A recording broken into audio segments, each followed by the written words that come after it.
Good morning. Welcome to the virtual Unitarian Universalist Church of Canandaigua. I'm Eileen Casey-Campbell, your minister, and I'm so glad to be with you this morning. I have just one quick announcement before we begin our service, which is that our church, in a very strange time, is wrapping up our annual pledge drive. So if you're a member or if you'd like to offer an annual donation to the church, we haven't gotten around to doing it yet. Now would be a good time to do that. You can do that on the church website. If you go to the church website, canandaiguauu.org, and click Connect, there's a donate page on which you can make a pledge. If you're a member, you've probably gotten a pledge form mailed to you. But feel free to reach out to me or to our stewardship chair, Pat Mills, if you have any questions about what pledging means or what it means to be a pledger supporting our community. And with that, I invite us to all take a deep breath in and let's enter a space of worship.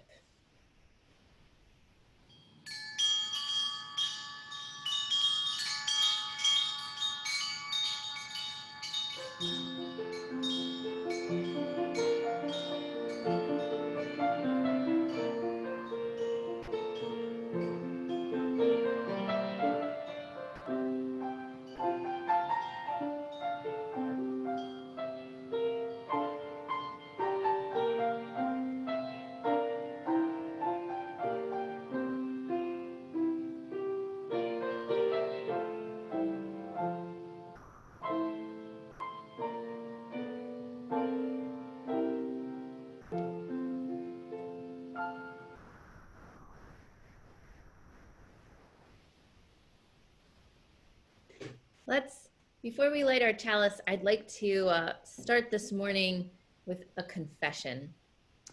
So here's my confession I have to make to you today. In my garage, which I can see right from the window beside me, are a few boxes, I promise just a few, that are still packed from when we moved here 2 Octobers ago. And there they will probably sit for some time in the future.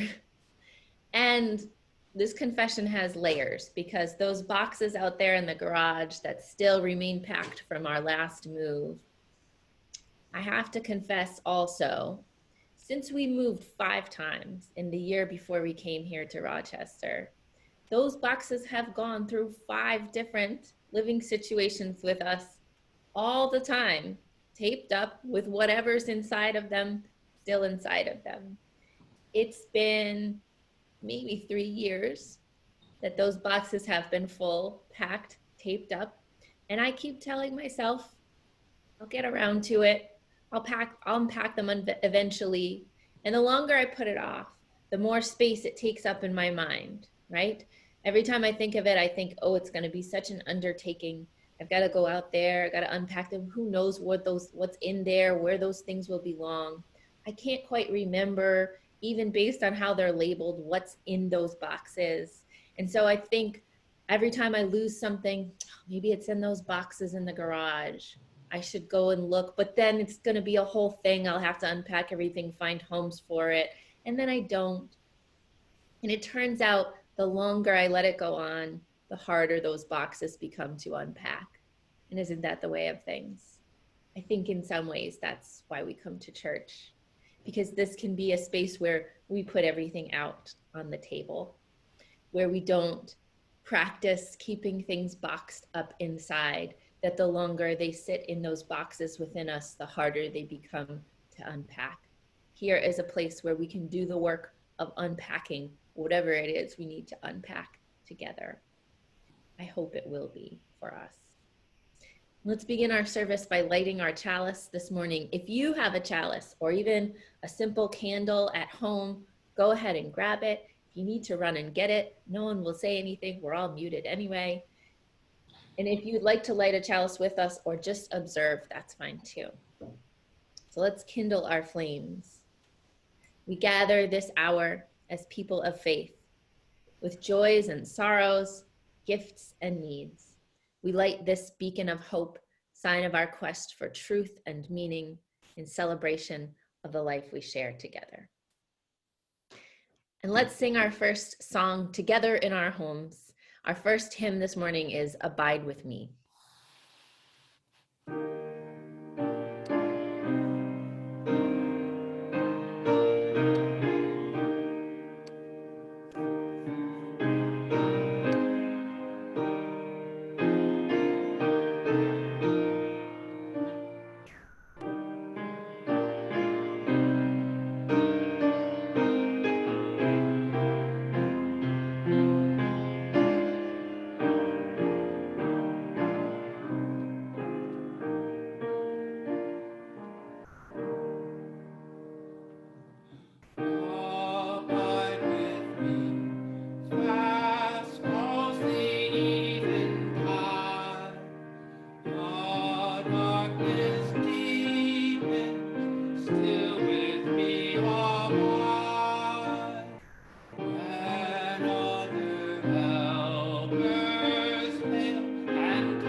This morning's story comes to us from Buddhism, and it goes like this. Once there was a woman in a small village whose young daughter grew sick and died. The woman was devastated, and she did not know how to move on from her grief. She couldn't imagine living without her child. And so she went to the Buddha's house, and she begged him, please give life back to my daughter. Please work a miracle for me. At first, he simply said, no, it's not possible. But the woman continued to beg. And so finally, the Buddha said to her, okay, go and collect a mustard seed from every house in the village that has never known sorrow. From those, I will make an ointment to revive your child. The woman ran out to do this immediately.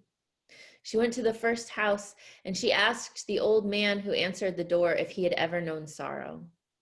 He shook his head sadly and he said, yes, my dear wife died just last year. I miss her every day, still. She talked with him a while about his grief and then moved on to the next house. There they had lost a brother and an aunt. At the next house, they wept over a son who had moved far away to find work. She found sorrowful stories at every home and sat to listen to all of them. After days of searching house by house, she returned with empty hands to the Buddha. I understand now, she said. Every person's life contains sorrow she can't remove, but our sorrows connect us like a golden thread, one to the other. Yes, replied the Buddha, this knowledge is the only balm for our grief. And now is the time in our service when we share our grief and our joy with one another. This is a community where we hold one another in our celebrations and in our pain. So I invite you, if you have joys or sorrows on your heart this morning, to type them in the chat box. If you're joining us over Zoom, or in the comment section, if you're watching this later on YouTube, and know that whatever is on your heart, we are with you. Does anyone have joys or sorrows to lift up this morning?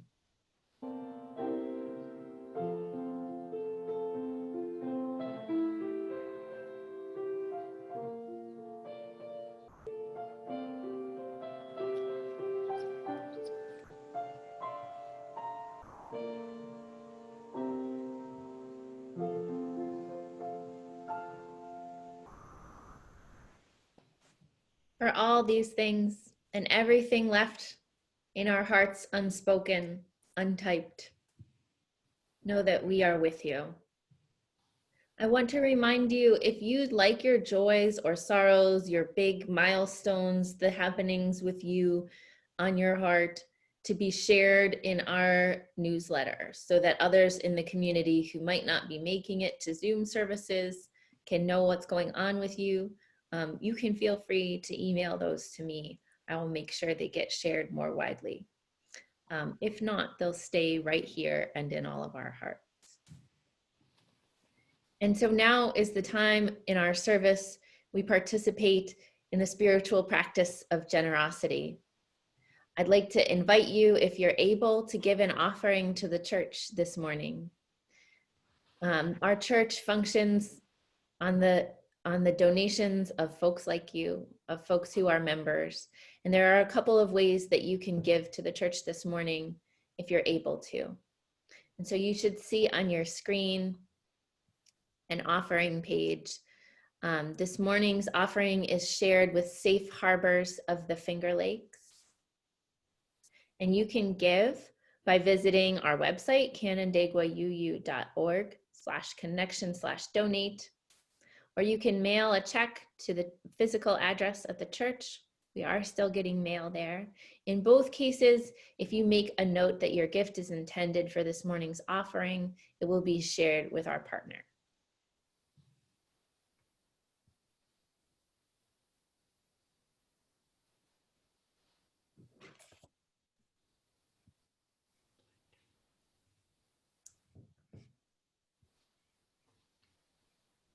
And now is the time for centering and shared silence. I invite you into the spirit of meditation. Get comfortable in your seat. Take a deep breath. Maybe let your feet find the floor or your eyes fall closed. Be here now. This morning's centering words are the lyrics of a song by my colleague, Meg Barnhouse. Meg writes, she said, all will be well, and all will be well, and all manner of things will be well. I said, Julian, do you not know? Do you not know about sorrow? And Julian, do you not know? Do you not know about pain? I said, Julian, do you not know? Do you not know about hunger? And Julian, do you not know? Do you not know about shame? She said, all will be well, and all will be well, and all manner of things will be well. I said, Julian, do you not know? Do you not know about loneliness? And Julian, do you not know? Do you not know about disease? I said, Julian, do you not know? Do you not know about cruelty?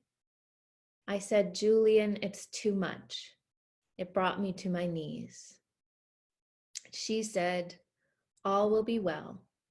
All will be well. All manner of things will be well. She said, no one does not know about sorrow. And no one does not know about pain. She said, no one does not know about hunger, and no one does not know about shame. She said, all will be well, and all will be well. All manner of things will be well. She said, no one does not know about loneliness, and no one does not know about disease. She said, no one does not know about cruelty. She said, I know, it's too much. It brought me to my knees, where I heard, all will be well, and all will be well, and all manner of things will be well. She said, baby girl, do you not know? Do you not know about tenderness? And baby girl, do you not know? Do you not know about friends? She said, baby girl, do you not know? Do you not know about the Spirit? And she said, baby girl, do you not know? It's only love that never ends. And so all will be well, and all will be well, and all manner of things will be well. Let us share in silence together now.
My preschooler told me last week that throwing dandelions at his neighborhood friend from across the driveway was the funnest game he'd played in years. It does feel like the time before this pandemic was years ago. April was at least a decade long, wasn't it? And as we navigate this time of crisis, I keep picturing that walk that Dorothy and her friends take down that long hallway to meet the wizard in The Wizard of Oz. You know what I mean?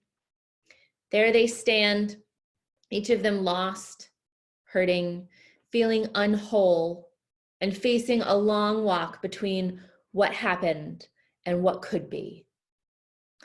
Feels a bit like we're walking a long threshold now, an in-between that seems to go on and on. My paternal grandfather, by nearly anyone's accounting, led a life marked over and over by trauma. His poor immigrant parents had both died very young in his childhood. He was removed from the care of his stepmother and sent to live with a grandmother who also died before his teenage years. Having lost all the adults in his life by its onset, during the Great Depression, he also lost his family farm and home.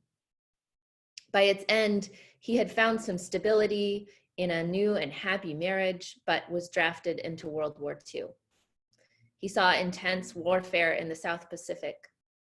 After missing the babyhood of his eldest children, he came home wounded and sick. Then, when their youngest child was only 6, his wife died suddenly, leaving him a grieving widower and single father. He lived so much of his life in that long hallway. He told me once that he believed there were 2 kinds of problems in life.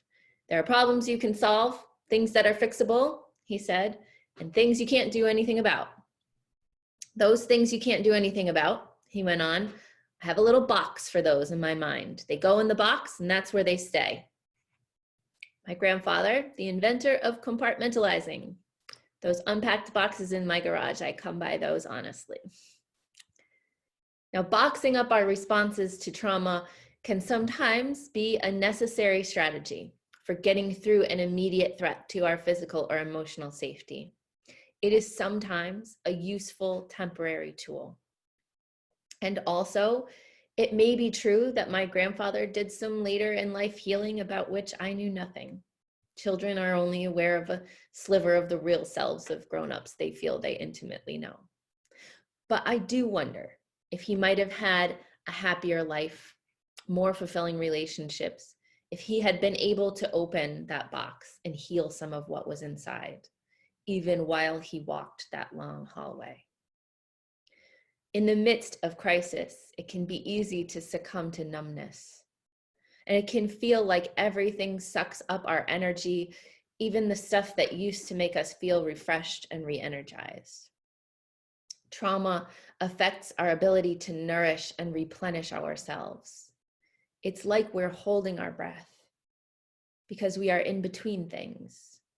We are on a threshold in the middle of a story whose ending is unknown. But the thing is, we may be in this hallway a long, long time, and we're all in it. Let's be clear about that. We can't just wait to be well. That's the way of trauma. Healing almost always begins while we're still in the middle of it. The beginning of healing while we're still in crisis is to simply acknowledge that it is happening, that it is traumatic, to notice how we are affected. We might take just a few minutes a day, if that's all we can manage, to unbox what we've boxed up, to take a glance at what is hard to look at, to name those monsters we'd rather leave unmentioned. Sickness, fear, anger, exhaustion, loneliness, grief, despair. Do any of these lurk boxed up tidily inside you, waiting for the end of a hallway that might not end for a very, very long time? Where do you notice them? What do they feel like? Where in your body are they living? A tightness in the throat, a twitch in the belly, a heavy weight on the shoulders, or a strain in the brow. Let's give them some time, attention, a name. Presence is the first step to healing, and presence is possible, even here in the middle. The longer we leave things boxed up, the harder they are to unpack. And still more, it's while we're in the middle of that emotional healing, not when we're through with it, if ever a time should come, that we'll have to work on some spiritual healing too. We will have to find, right here in the in-between time, a spiritual bedrock that is strong enough to support the weight of all the trauma we're still going through. So what does that look like? Well, I can tell you what it does not look like. It does not look like trite philosophizing about how this crisis is supposed to somehow be good for us. By grace, some good may come of it. But no, your spiritual orientation need not include a world in which you view global pandemic as a cosmic lesson. May the horror of a cosmos that would teach its lessons through brutal illness and death be forever anathema to us. Neither does our spiritual bedrock look like some kind of shame-ridden belief that we deserve this trauma because of humanity's sins. It is not true, in spite of viral tweets to the contrary, that humans are the real virus on Earth. Such platitudes are offensive to our principles. We know we are all part of a beautifully woven web of life. The most vulnerable among us certainly don't deserve fear, isolation, and cruel death as punishment for the destruction that the most powerful have wrought. So what is our firm foundation? Where can we rest in faith? The connecting thread of sorrow from our story this morning is a starting place. Part of our healing from trauma is knowledge of our interconnection. Knowing that our heart's own sorrow weaves us into a tapestry of shared suffering that doesn't end that suffering, but lessens the weight of it. Meg Barnhouse's song lyrics are about Julian of Norwich. And they point to this. In our suffering, right in the middle of it, we are able to find tenderness, friendship, love, because it connects us to one another. Julian of Norwich was a medieval nun who wrote the phrase quoted in the song, all shall be well, and all shall be well, and all manner of things shall be made well. And she wrote that from a deep understanding of trauma. Her book, Revelations of Love Divine, was published in a time of crisis that must have seemed at least as traumatic to her as our own seems to us. She lived and served around the time of the 100 Years' War, the Black Death, the collapse of feudal economy, widespread famine, the peasants' revolt, as well as growing theological controversies that raged across European society. The bubonic plague killed between a third and half of Europe's population during Julian's childhood. Things for her were pretty dire. Her healing through her writing began with an honest accounting of suffering. She writes with vivid imagery of the mortal wounds of Jesus, writing them as a fairly apt description of plague symptoms she had undoubtedly seen. In her theology, God was one who suffered with us. Trauma for her was no divine lesson or punishment for sin. It was reasonless, except that it bound us together. It bound us to love. It gave a loving divinity reason to suffer alongside us, reason to be near us. And in the middle of a lifetime of trauma and isolation, she made the crux of her declaration of faith, all shall be well. The Middle English word she uses, weal, might better be translated as healed or whole. All shall be whole. All shall be healed. This was her bedrock. The nature of the divine for Julian was radical wholeness, a love that leaves nothing out. And here we are, like Julian, in the middle of it. On the long walk over this strange threshold from one world to another. And we might do well to remember the ending of that story. In The Wizard of Oz, each character's healing, their wholeness, wasn't granted by the wizard at all, was it? They found what they needed along the way, with help from one another. May we too find that what we need to heal is already inside us. May we know that we are not alone. Our sorrow is just one thread in a tapestry. And may we always remember, we are a part of a love that leaves nothing out.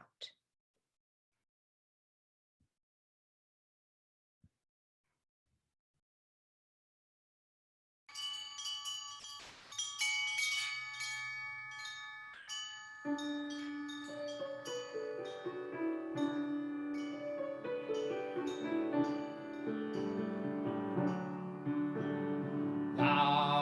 are the bells of Norwich, and the people come and go.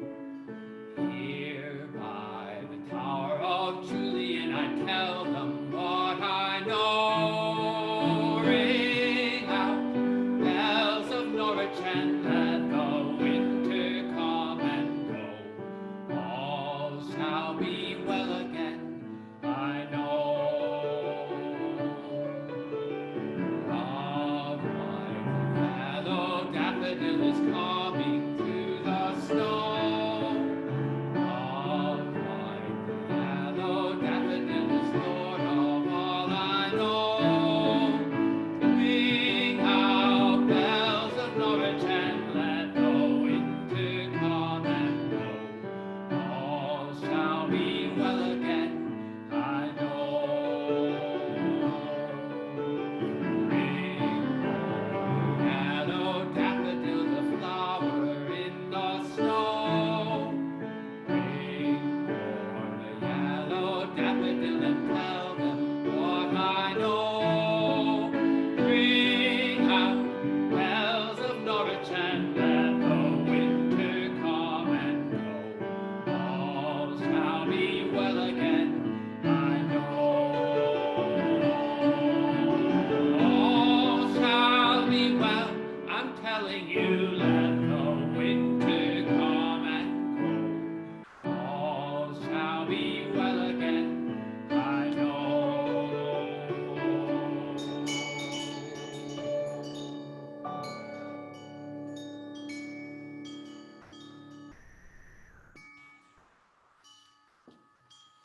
Let us remember, because love has no beginning and no end, because love leaves nothing out. Love is with us over every threshold we cross, no matter how long it feels we stand in the middle. I can do no better for a benediction than Julian's own prayer. All shall be well, all shall be healed, and all shall be healed, and all manner of things shall be made whole. Amen. Let's close this morning with the hymn, I Know This Rose Will Open. I invite you to sing together in your homes.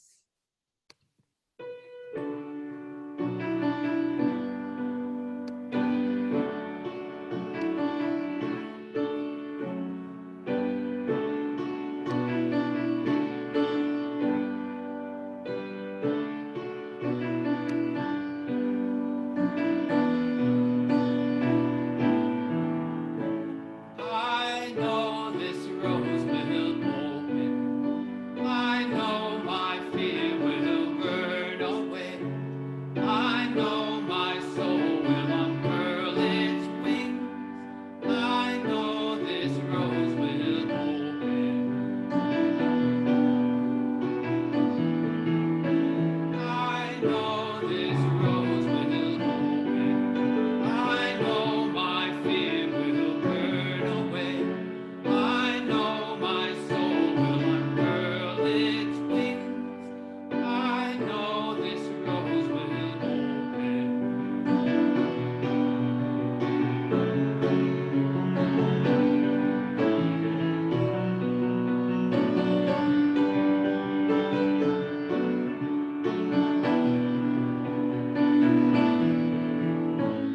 I know this rose will open. I know my fear will burn away. I know my soul will unfurl its wings. I know this rose will open.